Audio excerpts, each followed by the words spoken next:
بدگمانی کردار اور معاشرے کے بگاڑ کا سبب۔ اخلاقی اور معاشرتی برائیوں میں بدگمانی ایک بڑی برائی ہے۔ یہ ایک قسم کا جھوٹا وہم ہے۔ جو شخص اس بیماری میں مبتلا ہوتا ہے اسے ہر دوسرے شخص کے کام میں بد نیتی معلوم ہوتی ہے اور کسی کام میں نیک نیتی نظر نہیں آتی، اور اس بدگمانی کے نتیجے میں وہ دوسروں کی طرف طرح طرح کی باتیں منسوب کرتا ہے جو خلاف واقعہ اور خلاف حقیقت ہوتی ہیں۔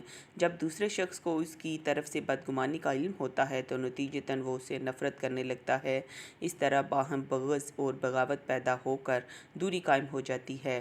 قرآن مجید میں فرمان ہے، اے ایمان والو، کثرت گمان سے بچو، کیونکہ بعض گمان گناہ ہوتے ہیں۔ بے شک گمان حق کے مقابلے میں کچھ فائدہ نہیں دیتا، اور جس چیز کا تمہیں علم نہیں اس کے درپے نہ ہو، کیونکہ کان، آنکھ اور دل، ان میں سے ہر چیز سے پرسش ہونی ہے۔ رسول اللہ صلی اللہ علیہ وآلہ وسلم کا ارشاد ہے۔ حضرت ابو ہریرہ رضی اللہ سے روایت ہے کہ رسول اللہ نے فرمایا، تم بدگمانی سے بچو، اس لیے کہ بدگمانی سب سے بڑا جھوٹ ہے۔